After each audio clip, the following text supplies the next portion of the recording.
आज के इस नूरानी महफिल में उलमा व शुअरा उदबा अइम्मा इकट्ठा हैं और ये रहमतो नूर के बरसात के जामिन और बाइस भी हैं। आप अपने माथे की निगाहों से इनके चेहरे को देख रहे हैं, जिसमें बिलखुसूस इस जलसे के सदारत फरमा रहे हजरत अल्लामा मौलाना महताब साहब क़िबला और आपके आबादी के उस्ताजुल हुफ़ाज़ हजरत हाफिज़ुल क़ारी समीउल्लाह साहब क़िबला और आपके मदरसा जरही के उस्ताजुल उलमा हजरत अल्लामा इलियास साहब क़िबला व दीगर उलमाए किराम जिनके नाम से मैं वाकिफ नहीं हूँ। बहरहाल यहाँ जितने भी उलमाए किराम व शुअराए इस्लाम की हाजिरी है, मज़हब इस्लाम के हक़ानियत के ये ज़मानत है। हज़रात, ये महफिल मिलाद जिसमें हम और आप शरीक हैं, मैं घंटों से बैठ करके इस महफिल के निज़ाम को देख रहा हूँ। उलमा अपने हिसाब से बिल्कुल मुकम्मल और कंप्लीट हैं, अनाउंसरी अच्छी हो रही है, लेकिन शिकायत तो मुझे यहाँ के सामीन से है कि जितनी भीड़ मैंने लोगों को खाने के वक्त देखा, लोगों की भीड़ शायद इस जलसे में मैं नहीं देख रहा हूँ। और जलसे का मिजाज तो ऐसा लग रहा है कि मैं तो दिल में बड़ा हौसला लेकर के आया था कि चल रहा हूँ, एक नई जगह है, अल्लाह और उसकी रसूल की बातों को अवाम के सामने रखूंगा, दीन की एक अच्छी तबलीग होगी। लेकिन यहाँ आने के बाद बिल्कुल मेरा मिजाज ही बदल गया। मैं तो बैठे बैठे सोच रहा हूँ कि क्या बोलूं, इसलिए कि शायरी में और खिताबत में बड़ा फर्क है। खतीब के लिए आवाम से एनर्जी चाहिए, और एनर्जी ये है कि जब तक खतीब को इस बात का एहसास न हो जाए कि सुनने वाले लोग मेरी बातों को बगौर सुन रहे हैं, समाअत कर रहे हैं, तब तक वो बोल नहीं पाता है। लेकिन हजरात, आइए, जो लोग खाने के लिए आए थे वो खाना खाए और अपने घर गए। ये जाने दीजिए दुनिया का निज़ाम है, लेकिन ये भी नहीं कहा जा सकता है आपकी हाजिरी इस बात की जमानत है कि नहीं, हर तरह के लोग हर जगह होते हैं। जो लोग खाने के लिए आए थे वो खा करके चले गए, लेकिन जो लोग सुनने के लिए आए हैं वो सुन भी रहे हैं। मुसलमानों, अगर इस महफिल मिलाद के मकाम को कोई समझ ले तो यकीनन वो पूरी रात, क्या हजारों रातें नबी की मिलाद के लिए खर्च कर सकता है, अपनी आंखों की नींदें हराम कर सकता है, अपने सुकून को बर्बाद कर सकता है। किस लिए कि नबी की मिलाद में वो हमेशा कायम व दायम रहे। मुसलमानों, आप जानते हो उलमा की तकरीरों में आपने समाअत किया होगा, रब के फरिश्ते इस दुनिया में गश्त करते हैं। सुबह को आते हैं और शाम को चले जाते हैं। शाम को जो आते हैं वो सुबह को चले जाते हैं। अल्लाह तबारक व तआला हर चीज को जानता है। उसके बाद भी फरिश्तों से पूछता है, ऐ फरिश्तों, तुम दुनिया से आ रहे हो, मेरे बंदों को किस हाल में छोड़े हो? फरिश्ते बंदों के रूदात को रब की बारगाह में पेश करते हैं। मौला, तेरे कुछ बंदे सोए हुए थे, तेरे कुछ बंदे बैठे हुए थे, तेरे कुछ बंदे टीवी और सिनेमा देख रहे थे, तेरे कुछ बंदे गुनाह कर रहे थे, तेरे कुछ बंदे तिलावत कर रहे थे, तेरे कुछ बंदे नमाज पढ़ रहे थे। लेकिन ऐ मौला, तेरे कुछ बंदे ऐसे भी थे जो एक जगह इकट्ठा थे और तेरे याद की महफिल सजाए हुए थे। मैं मिला तो ये था कि कभी तेरे नबी पे दरूद पाक भी पढ़ रहे थे, कभी तेरी तारीफ भी बयान कर रहे थे, कभी जन्नत को याद कर रहे थे, कभी जहन्नम को याद कर रहे थे। रब हर चीज को जानता है, उसके बाद भी पूछता है, ऐ मेरे फरिश्तों, मजमा इकट्ठा कर लिया था, मेरे महबूब पे दरूद भी पढ़ रहे थे, मेरी जन्नत को याद भी कर रहे थे, मेरी जहन्नम के खौफ से आंसू भी बहा रहे थे। ऐ फरिश्तों, उनका मंशा क्या था, वो चाह क्या रहे थे? फरिश्ते अर्ज करते हैं मौला जब तेरी नेमतों की बात आती तो उनके चेहरे पे खुशी के आसार नजर आते थे, जब तेरी जहन्नम की बात आती थी तो उनकी आंखों से आंसू गिरने लगते थे। रब पूछता है ऐ मेरे फरिश्तों क्या मेरे बंदों ने मेरी जन्नत को देखा है? फरिश्ते कहते हैं नहीं। क्या मेरे बंदों ने जन्नती नेमतों को देखा है? फरिश्ते कहते हैं नहीं। क्या मेरे बंदों ने जन्नत में बहने वाले शहद को देखा है? फरिश्ते कहते हैं नहीं। रब पूछता है क्या मेरे बंदों ने जन्नती महलात को देखे हैं? फरिश्ते अर्ज करते हैं नहीं। तो मौला पूछता है ऐ मेरे फरिश्तों जब मेरे बंदों ने जन्नत को देखा नहीं क्यों मांग रहे थे? जन्नत के महलों को देखा नहीं क्यों मांग रहे थे? जन्नती नेमतों को देखा नहीं क्यों मांग रहे थे? जन्नती फल को खाया नहीं क्यों मांग रहे थे? फरिश्ते कहते हैं मौला देखे नहीं मांग रहे थे। उनकी कैफियत तो ये बता रही है कि जब अगर देखे वो इतने मुतलाशी थे तो अगर देख लेते तो उनकी जिंदगी की कोई ऐसी सांस न गुजरती जिसमें तुझसे जन्नत का सवाल नहीं करते। रब्बे कायनात फरमाता है ऐ मेरे फरिश्तों गवाह हो जाओ उस मजमे में जितने लोग जन्नत मांगने वाले थे मैंने सबको जन्नत।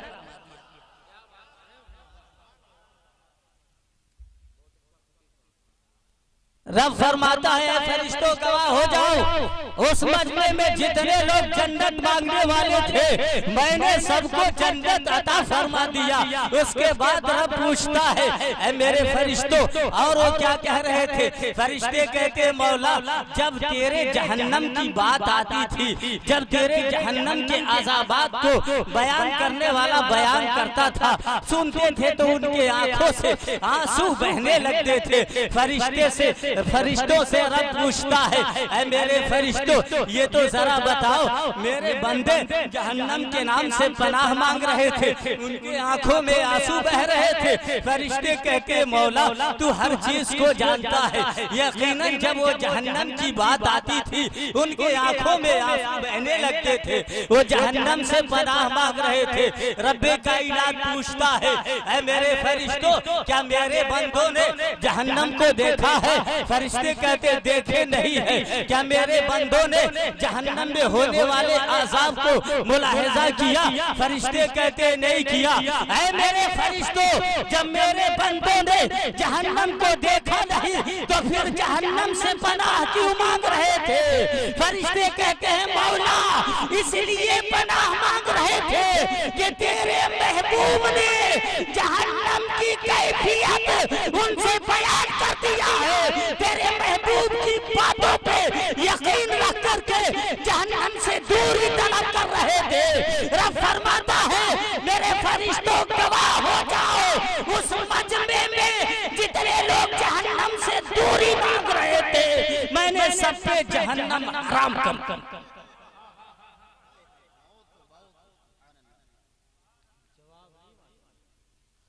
इस मजमे का वो मकाम है मुसलमानों। आज हमने महफिल मिलाद की दावत को सिर्फ खाना समझ लिया, सिर्फ खाना समझ लिया, वरना अगर इस महफिल मिलाद की हकीकत को समझ ले तो यकीनन मुसलमानों हजारों मील के सफर करके हम महफिल मिलाद में शरीक हो सकते हैं। क्या समझते हैं आप इस महफिल को?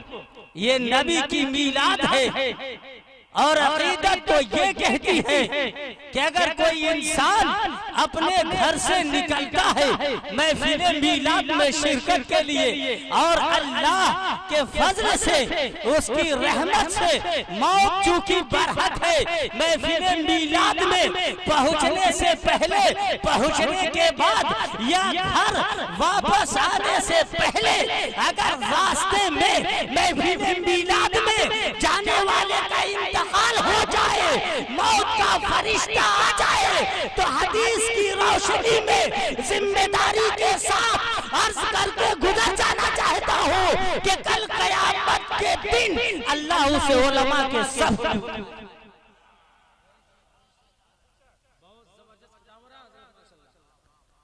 अल्लाह ताला क़यामत के दिन उस इंतकाल करने वाले को उलमा के सफ में उठाएगा। ये महफिल मिलाद की बरकत है। और मुसलमानों, महफिल मिलाद में सुनना ये सरकार की सुन्नत है, सुनाना दाई हलीमा की सुन्नत है। प्यारे इस्लामी भाइयों, आइए अब हम आयत करीमा पे रोशनी डालें। थोड़ी देर और मेरी तकरीर समाप्त कीजिए, इसलिए कि मजमे का मिजाज इस बात की इजाजत नहीं दे रहा है कि लंबी गुफ्तगू की जाए, बात लंबी हो जाए। मेरे प्यारे इस्लामी भाइयों, खुतबा मसनूना के बाद मैंने जिस आयत करीमा को अपनी तकरीर का मौजू बनाया है, उस आयत करीमा की रोशनी में मैं अपने नबी की अजमत बयान कर देना चाहता हूँ। मैं अपने पैगंबर के मर्तबे को आपके सामने अपनी अकल के मुताबिक रख देना चाहता हूँ, और ऐसे वैसे नहीं बल्कि मजहबे इस्लाम के दायरे में जो सरकार का मकाम है, अपने अकल की रोशनी में आपको समझा देना चाहता हूँ। ऐ मेरे प्यारे इस्लामी भाइयों, खुतबा मसनूना के बाद मैंने कुरान अज़ीम की एक आयत को तिलावत किया है। रब ताला ने इस आयत करीमा को उस वक्त नाज़िल फरमाया है जब अल्लाह के प्यारे नबी और रसूल हजरत मूसा अलैहिस्सलाम इस दारे फानी से, इस जाहिरी जिंदगी से अपने निगाहों को बंद फरमाते हैं। ये इंसानियत गुमराह हो जाती है, और दस्तूर रहा है कि हजरत आदम के बाद जब जब इंसानियत गुमराह होती रही है, तब तक अल्लाह ताला नबी और रसूल को इस दुनिया में लोगों को रब की बारगाह में झुकाने के लिए भेजता रहा। लेकिन ऐ मुसलमानों, क्योंकि हम जिस नबी का कलमा पढ़ते हैं, हम जिस रसूल का कलमा पढ़ते हैं, वो नबी खातमुल मुरसलीन है, वो नबी खातमुन नबीयीन है, यानी सरकार के बाद नबूवत का दरवाजा बंद कर दिया गया। अब कोई पैगंबर नहीं आएंगे। तारीख बताती है हजरत मूसा अलैहिस्सलाम से लेकर के हजरत आदम अलैहिस्सलाम से लेकर के और हजरत ईसा पैगंबर तक कितने अंबिया हैं, सब पर हमारा ईमान है, सब पर हमारा अकीदा है, सब पर हम मर मिटने का हौसला रखते हैं। तमाम अंबिया के एक एक किरदार पर हमारा दिलो जान कुर्बान है। मुसलमानों, ये मासूम है, रब के जानिब से आए इंसानों को रब की बारगाह में झुकाने के लिए जिस आयत करीमा की तिलावत का शरफ हासिल किया है, अल्लाह ने इरशाद फरमाया है, इन्ना आयत मुल्क ही आयतियकुम ताबूत फीही सकीनतुन। आयत करीमा का शान नुज़ूल ये है, जब कौम बनी इसराइल हजरत मूसा के बाद गुमराह हो गई, अल्लाह ने एक पैगंबर हजरत शमूएल अलैहिस्सलाम को इस दुनिया में भेजा। और जब अल्लाह के नबी हजरत शमूएल अलैहिस्सलाम आए, कहा देखो मैं अल्लाह का नबी हूँ, मैं अल्लाह का रसूल हूँ, मेरी बातों पे अमल करो, कामयाब हो जाओगे। तो कौम का ये दस्तूर रहा है कि जब जब नबियों ने अपने नबूवत का ऐलान किया तो लोगों ने उनकी नबूवत पे दलीलें तलब की कि अगर आप अल्लाह के नबी बन करके आए हो, अल्लाह के रसूल बन करके आए हो, तो आप कोई ऐसी चीज हमें दिखा दो जिसे हम मान ले, जिसे हम यकीन कर ले। उनसे भी सवाल किया गया, आपने फरमाया सुनो, तालूत को तुम्हारे ऊपर बादशाह मुकर्रर करता हूँ।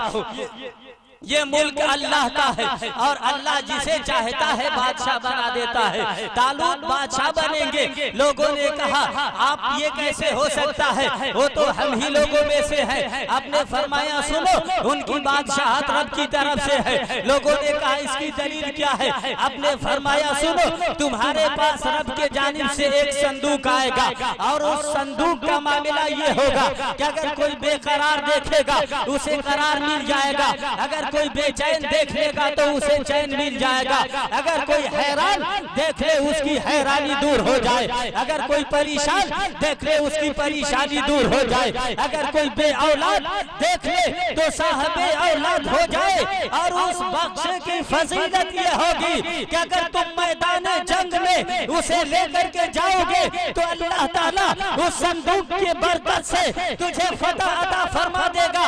अब हम पूछते हैं मुसलमानों, बक्से हमारे घर में है, संदूक हमारे घरों में भी है, और एक दो चार नहीं बल्कि दो चार 10-10 पेटियां पड़ी रहती है, लेकिन हम अपने घरों की पेटियों को देखते हैं तो हमें सुकून नहीं मिलता, हम बेचैन हो जाते हैं, बेकरार हो जाते हैं। लेकिन अल्लाह के नबी फरमाते हैं कि इसका इसका मामला ये होगा कि जब तुम उस संदूक को देखोगे तो तुम्हें चैन मिल जाएगा। अब आइए मुसलमानों, मैं आपको बता दूं कि उस संदूक में क्या चीज थी कि जिसको देखने से बेचैनों को चैन मिल रहा था, बेकरारों को करार मिल रहा था। उलमा बयान फरमाते हैं उस संदूक में तौरात के कुछ आयात थे। हजरत मूसा अलैहिस्सलाम का असाए मुबारक, हजरत हारून अलैहिस्सलाम का जोड़ा अमामा शरीफ था। असल बरकत उस संदूक की नहीं बल्कि इन अंबियाए किराम के तबर्रुकात की थी कि जब इंसान उसे देखता था तो कामयाबी नसीब हो जाती थी। ऐ मेरे प्यारे इस्लामी भाइयों, अब आइए ये हजरत मूसा अलैहिस्सलाम के असाए मुबारक की बरकत ये है कि कोई बेचैन देख ले तो चैन मिल जाए, कोई बेसुकून देख ले तो सुकून मिल जाए, कोई बेकरार देख ले तो करार मिल जाए। मुसलमानों, हजरत हारून अलैहिस्सलाम के अमामा की ये बरकत है कि कोई बेचैन देख ले तो चैन मिल रहा है, बेकरार देख ले तो करार मिल रहा है, परेशान देख ले तो परेशानियां दूर हो रही है। लेकिन आइए, ये तो हजरत मूसा अलैहिस्सलाम की बात है। आइए अब हम उस नबी की बारगाह में चलते हैं कि जिस पैगंबर के सदके में अल्लाह ने मूसा को भी पैदा फरमाया, जिस पैगंबर के सदके में अल्लाह ने ईसा को भी पैदा फरमाया। और आइए, अगर नबी के सदके में सबको पैदा कर दिया गया है, अल्लाह ने पैदा फरमाया, नबी बना करके भेजा, तो इसके भी एक मसलहत है। आप ये सुनते हैं कि अल्लाह के रसूल के सदके में अल्लाह ने सारी कायनात को बनाया, 1,24,000 अंबिया किराम को भेजा, ये भी एक मसलहत है। कससुल अंबिया का मुताला कीजिए, उसमें साहबे कससुल अंबिया ने एक शिक बयान किया। आप फरमाते हैं मामला यूं हुआ कि जब अल्लाह ने अपने महबूब को बनाने का इरादा फरमाया तो हकीकी मुसव्विर रब्बे कायनात है, हकीकी तस्वीर बनाने वाली खुदा की जात है। अल्लाह ऐसा बेमिसलो बेमिसाल है कि उसकी मिसाल ही नहीं है। रब ने अपने महबूब की सूरत बनाने को सोचा तो उसने एक तस्वीर बनाई, और जब रब्बे कायनात ने एक तस्वीर बना दिया तो बना करके उसे देखा अपनी शान के मुताबिक, और रब ने फरमाया कि नहीं, ये मेरे महबूब की तरह सूरत नहीं है, मेरा महबूब इससे भी हसीन होगा। रब ने एक और सूरत बनाया, उसे भी देखा, कहा नहीं, मेरा महबूब इससे भी खूबसूरत होगा। देखिए मामला जब नहीं रहा, एक तो आप लोग 2-4 लोग बैठे हैं और उसमें भी हर आदमी एक दूसरे से बात कर रहा है। थोड़ी देर तक मेरे लिए भी कुर्बानी दीजिए, वरना जाऊंगा तो आपकी शिकायत करूंगा। और कारी साहब क्योंकि हमारे दोस्त भी हैं और हमारे स्टाफ भी हैं, इनसे भी कहूंगा क्या यार आपके गांव वाले कैसे थे कि 4 लोग बैठे थे और वो भी बातें कर रहे थे। तो मुझे शिकायत का मौका मत दीजिए, और जितने लोग आप लोग बैठे हैं बस चंद मिनटों की कुर्बानी मेरे लिए दीजिए। इंशाअल्लाह ताला मैं अपनी बात जल्दी से जल्दी मुकम्मल करने की कोशिश करूंगा। एक मर्तबा और दरूद पाक पढ़ लीजिए। अल्लाहुम्मा सल्ली अला सय्यिदिना शफीना हबीबिना मौलाना मुहम्मद बारिक वसल्लिम सल्लु अलैहि सलातो व सलाम अलैका या रसूल अल्लाह, सलातो व सलाम अलैका या हबीब अल्लाह सल्लल्लाहु ताला अलैहि वसल्लम। तो मुसलमानों, मैं आपको ये बता रहा था, अल्लाह ताला ने अपने महबूब के लिए एक तस्वीर बनाया और उसके बाद हमने देखा, फरमाया नहीं, मेरा महबूब इससे भी खूबसूरत होगा। दूसरी तस्वीर बनाया, देखा अपनी शान के मुताबिक, फरमाया मेरा महबूब इससे भी खूबसूरत होगा। तीसरी तस्वीर बनाया, मौला ने देखा, कहा नहीं, मेरा महबूब इससे भी खूबसूरत होगा। मुसलमानों, मखलूक का काम ये है कि जब गलत हो जाए तो बिगाड़ दिया जाता है, लेकिन वो रब है जो फरमाता है वापस नहीं लेता, जो करता है वापस नहीं पलटता। और रब है, इंसान की फितरत बोल करके पलट जाना है। रब की शान ये है, बोलता है तो बोल देता है, वापस नहीं किया जाता। जब रब ने अपने महबूब की तस्वीर बनाना शुरू किया तो एक बनाया, फरमाया मेरा महबूब इससे खूबसूरत होगा। दूसरी तस्वीर बनाया, कहा इससे खूबसूरत होगा। तीसरी बनाया, कहा इससे खूबसूरत होगा। चौथी बनाया, कहा इससे खूबसूरत होगा। इसी तरह से रब्बे कायनात में एक 24,000 या 2,24,000 तस्वीरों को बना दिया और बनाने के बाद जो 2 लाख में से चुन लिया जाए उसे मुहम्मदुर रसूलुल्लाह।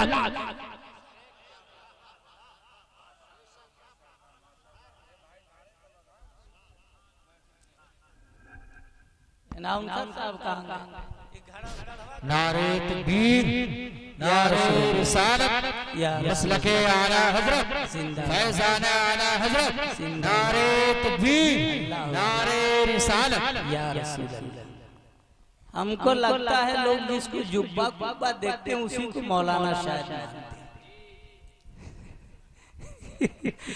अक्सर मैं वहाँ भी बोलता हूँ, अपने एरिया में भी बोलता हूँ, जलसे में जाता हूँ तो लोग मुझे से पूछते हैं मौलाना रुस्तम कौन है, आया कि नहीं आया। हमारे कारी साहब बेचारे बड़ा परहेज कर रहे थे कि मौलाना पगड़ी उगड़ी बांध लीजिएगा, लेकिन बड़ी मुश्किल हो जाती है, उलमा के काम है पगड़ी बांधना मशीन के। तो मैं आपको ये बता रहा था, अल्लाह ने अपने एक महबूब की सूरत के लिए कमो बेश 1,24,000 या 2,24,000 तस्वीरें बना दिया। तो मुसलमानों मैं बता रहा था, इंसान की फितरत ये है कि गलत हो जाए तो मिटा दे, लेकिन रब की शान ये है कि जो हो जाए वो हो जाए, इसलिए कि रब गलत से पाक है, गलत हो ही नहीं सकता है। रब ने अपने महबूब की याद में 2,24,000 सूरतों को बना दिया, और जब रब ने बनाया तो उसमें से अपना एक महबूब चुन लिया, और जब एक चुन लिया तो बाकी सूरतों को उसने कहा कि ये मेरे महबूब की याद में सूरतें बनाई गई है। तो रब ने कहा सुनो, जो 2,24,000 में से चुना जाता है वो हबीबुल्लाह होता है, और जो बाकी बचते हैं वो सब अल्लाह के नबी होते हैं, वो रसूलुल्लाह होते हैं। अल्लाह ने अपने महबूब के सदके में 2,24,000 अंबिया को दुनिया में मबूस फरमाया। उस नबी की अजमत की बात हम कर रहे हैं। मूसा अलैहिस्सलाम के आसा की बरकत ये थी कि अगर बेचैन देख ले तो चैन मिल जाए, बेकरार देख ले तो करार मिल जाए, बे औलाद देख ले तो साहबे औलाद हो जाए। लेकिन आइए हम अपनी तकरीर की आखिरी कड़ी बयान करते हुए उस नबी की बारगाह में लेके चल रहे हैं, जिनके सदके में अल्लाह ने मूसा को बनाया, जिनके सदके में अल्लाह ने ईसा को बनाया, जिनके सदके में अल्लाह ने दाऊद को बनाया, जिनके सदके में अल्लाह ने यूसुफ को हुस्न से माला माल फरमाया। आइए उस नबी की बारगाह है, पैगंबर मरसूल मौत में है। नबी अपने 2 सहाबियों के कांधे पे इशारा करके नबी मस्जिद में आते हैं, और जब पैगंबर मस्जिद में आ गए, रसूलुल्लाह मस्जिद में आ गए, तो नबी ने एक ऐलान फरमाया, ऐ मेरे सहाबियों सुनो सुनो। सरकार ने खुतबा बयान फरमाने के बाद पैगंबर ने एक ऐलान किया, ऐ लोगों, अगर मेरे ऊपर किसी का कुछ बाकी हो तो मुझसे ले ले, मेरे ऊपर किसी को कुछ बाकी हो तो मुझसे ले ले। ये कौन फरमा रहा है? ये रहमतुल लिल आलमीन फरमा रहे हैं। ये कौन फरमा रहे हैं? ये पैगंबर दो जहां फरमा रहे हैं। ये कौन फरमा रहे हैं? कानून साज पैगंबर फरमा रहे हैं। ये कौन फरमा रहे हैं? ये वो नबी फरमा रहे हैं कि अगर बचपने में नबी झूले में उंगलियां हिलाएं तो चांद आसमान पे हिल जाए। ये वो नबी बयान फरमा रहे हैं कि अगर नबी इशारा कर दे तो मौला अली के लिए डूबा हुआ सूरज पलट आए। ये वो नबी बोल रहे हैं कि पैगंबर इशारा कर दे तो जमीन में उगने वाला अनबोलता दरख्त सलातो सलाम पढ़ता हुआ पैगंबर की बारगाह में हाजिर हो जाए। कानून साज पैगंबर, इल्म हिकमत के मुजस्समा पैगंबर, नाइबे परवरदिगार पैगंबर रसूलुल्लाह इरशाद फरमाते हैं ऐ मेरे सहाबियों, ऐ मेरे मानने वालों, ऐ मेरे कलेमा पढ़ने वालों, सुनो सुनो, अगर मेरे ऊपर किसी का कुछ बाकी हो, कोई बदला हो तो मुझसे ले लो। जो अक्लमंद सहाबी थे उनके आंखों में आंसू आ गए, वो समझ गए कि इसका मामला कुछ और है, समझ गए, सहाबी रोने लगे। आका इरशाद फरमाते हैं, सुनो, रोने का मकाम नहीं है, मेरी बातों पे अमल किया जाए।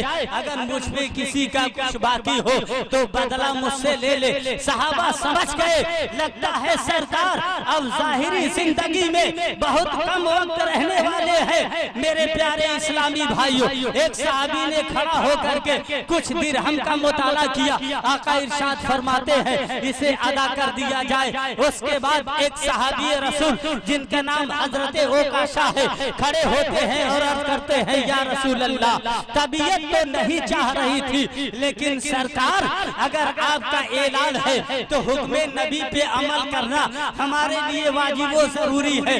या रसूल अल्लाह, एक जंग का मौका था आका, और उस जंग के मौके पर आप सफों को दुरुस्त फरमा रहे थे, जबकि मैं बिल्कुल सफ में सीधी जगह पर खड़ा था। या रसूल अल्लाह, आपने एक दुर्रा ले लिया था अपने हाथ में और उसी दुर्रे से आपने मेरे पुष्प पे मारा था। सरकार, जबकि वो मारने की जगह नहीं थी, या रसूल अल्लाह, आपने मेरे ऊपर दुर्रा मारा था, मारने का मकाम नहीं था, आपने बिला वजह मुझको मारा था। या रसूल अल्लाह, मैं चाह तो नहीं रहा था, लेकिन जब आप फरमा रहे हैं तो मुझे कहना पड़ा।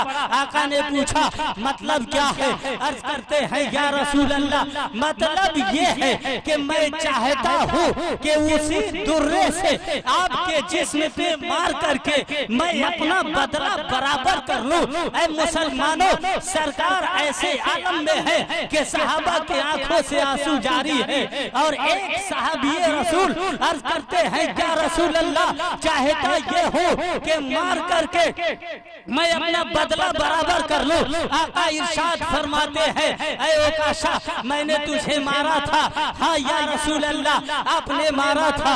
आका इरशाद फरमाते हैं एक सहाबी से कि जाओ, जिस दुर्रे से मैंने ओकाशा को मारा था वो दुर्रा हुजरे फातिमा में है। सरकार का इतना फरमाना क्या था कि सहाबी की आंखों से ज़ारो कतार आंसू बहने लगे। हजरत अबू बकर सिद्दीक सामने आए, ओकाशा का दामन पकड़ा और झिझोड़ करके कहा, ऐ ओकाशा, अरे उस नबी से बदला लेने की बातें करता है जिस नबी का कलमा पढ़ते हो, अरे सरकार को देख नहीं रहे हो? अरे ऐ ओकाशा, एक कोड़े के बदले में अबू बकर पे हजारों कोड़े लगा ले, लेकिन पैगंबर को कोड़े न मारना। लेकिन कुर्बान जाओ ऐ मुसलमानों, सहाबी का अकीदा सुनो, खुदा की कसम ईमान ताज़ा हो जाएगा। लेकिन हजरत ओकाशा कर रहे हैं, ऐ अबू बकर, आपके जिस्म पे मारने से मेरा बदला पूरा नहीं होगा। हजरत उमर फारूक सामने आए और कहा, ऐ ओकाशा, अरे तेरा दिमाग तो ठिकाने है, उस नबी के कोड़े मारने की बातें कर रहा है जिस नबी का कलमा पढ़ता है, जिस नबी के झूले फरिश्ते झूलाते हैं। ऐ ओकाशा, जिस नबी के सदके में अल्लाह ने आसमानों ज़मीन को पैदा फरमा दिया। रब फरमाता है, अगर महबूब तुझे भेजना मकसूद न होता तो मैं अपने रुबूबियत का ऐलान न करता। ऐ ओकाशा, तू उस नबी पे कोड़े मारने की बातें कर रहा है, लेकिन सहाबी रसूल का अकीदा मुलाहिजा करो। हजरत ओकाशा बिल्कुल डटे हुए हैं। ऐ उमर, सरकार का हुक्म है, मुझे कोड़ा चाहिए और मैं सरकार के जिस्म पे कोड़े लगाऊंगा ताकि मेरा बदला बराबर हो जाए। ऐ मेरे प्यारे इस्लामी भाइयों, हजरत उस्मान गनी आ गए, कहा, ऐ ओकाशा, नबी को कोड़ा मारने की बातें काहे करता है? अरे उस वक्त तक उस्मान को कोड़े मारता रहा जब तक कि उस्मान के जिस्म में खून का एक कतरा भी बाकी रहे तब तक मार के अपना बदला पूरा कर ले। लेकिन ओकाशा कह रहे थे नहीं नहीं, बदला तो तब पूरा होगा जब सरकार के जिस्म अनवर से मैं अपने कोड़े को लगा दूं। सहाबी का अकीदा आखिरी में पता चल जाएगा क्या था मुसलमानों। हजरत मौला अली दामादे मुस्तफा सामने आ गए और कहा ओकाशा अरे तेरा दिमाग ठिकाने नहीं है, अरे तू अली को हजारों कोड़े मार ले लेकिन नबी को कोड़े लगाने की बातें न कर। लेकिन हजरत ओकाशा अपने सिर पे अड़े थे नहीं, ऐ अली आप पे कोड़े लगाने से नबी के हुक्म पे अमल नहीं हो सकता। पैगंबर का हुक्म है कि जिसका मुझसे जो बदला है दुनिया में बराबर कर ले। मुसलमानों गोया पैगंबर ने आखिरी वक्त में उम्मत मुस्लिमा को ये कानून दे दिया कि मरने से पहले किसी का हक लेकर के मत जाना, मरने से पहले किसी का हक लेकर के मत जाना। जब जाने लगना तो जाने से पहले पड़ोसियों का हक अदा कर देना, जाने लगना तो कर्ज वालों को कर्ज दे देना। जब अंदेशा हो जाए कि मौत का वक्त बिल्कुल करीब है तो अपने भाइयों से माफी मांग लेना ताकि हुकूकुल इबाद में तुम क़यामत के दिन गिरफ्तार ना हो जाओ। हजरत ओकाशा अपने जिद पे अड़े हैं। हुजरे फातिमा से दुर्रा लाया गया और हजरत ओकाशा के हाथ में दुर्रा दे दिया गया। हजरत ओकाशा ने दुर्रे को अपने मुट्ठे में लिया। सहाबा की आंखों से आंसुओं के सैलाब जारी है, कोहराम मचा हुआ है। जो लोग नबी के नाम पे अपने दिलो जान की कुर्बानी करना अपनी जिंदगी की मेराज समझ रहे थे, वो सहाबी रसूल नबी पे कोड़ा लगाने जा रहा है। सहाबी खड़े हैं, ओकाशा ने अपने हाथ में कोड़ा लिया, पैगंबर के करीब गए और गए तो नबी ने पूछा ऐ ओकाशा ये बता के मैंने कोड़े कहाँ मारा था। ओकाशा ने कहा या रसूल अल्लाह आपने मेरे पोस्ट पे मारा था। ओकाशा ने कोड़ा लिया, पैगंबर के करीब गए और जब नबी के करीब गए तो नबी ने जिसमें अनवर से कपड़ा उठाया और जब पैगंबर ने कपड़ा उठाया तो ओकाशा ने कोड़ा फेंक दिया, बहरे नबूवत का बोझा दिया और कहते हैं ऐ अबू बकर अरे नबी को कोड़ा मारना ओकाशा का मतलब नहीं था। ओकाशा का मतलब तो ये था कि नबी के मोहरे नबूवत को चूम लिया जाए। इसलिए कि नबी का फरमान ये है कि जिसका जिस्म मेरे जिस्म से मिट जाएगा कयामत के आग उसमें हराम कर दी जाएगी। अरे मैं नबी के मोहरे नबूवत का बोझा दे करके अपने आप को जहन्नम से आजाद कर रहा था। नबी को मारने की औकात ओकाशा में क्या थी? ऐ मुसलमानों ये सहाबियों का अकीदा है और यही अकीदा लेकर के सहाबा इस दुनिया में भी कामयाब रहे और आखिरत में भी कामयाब रहे।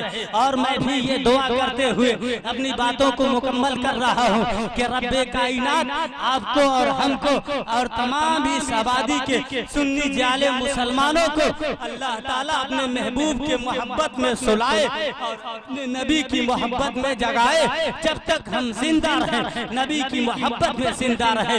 मेरे प्यारे इस्लामी भाइयों आइए अगर मुझसे दौराने तकरीर अमदन सहवन कसदन किसी तरह के कोई लफ्ज़ गलती खामी हो गई हो तो मैं ये उलमाए हक के मौजूदगी में अल्लाह के रसूल को हाजिर व नाजिर जान करके रब की बारगाह में तौबा व इस्तगफार करता हूँ। अस्तगफिरुल्लाह रब्बी व मिन कुल्लि ज़ंबी व अतूबु इलैह। आप लोग भी बरकत के लिए कलमा शहादत पढ़ लीजिए। अशहदु अल्ला इलाहा इल्लल्लाह वहदहु ला शरीका लह व अशहदु अन्ना मुहम्मदन अब्दुहु व रसूलुहु व मा अलैना इल्लल बलाग। अस्सलामु अलैकुम व रहमतुल्लाहि व बरकातुहू।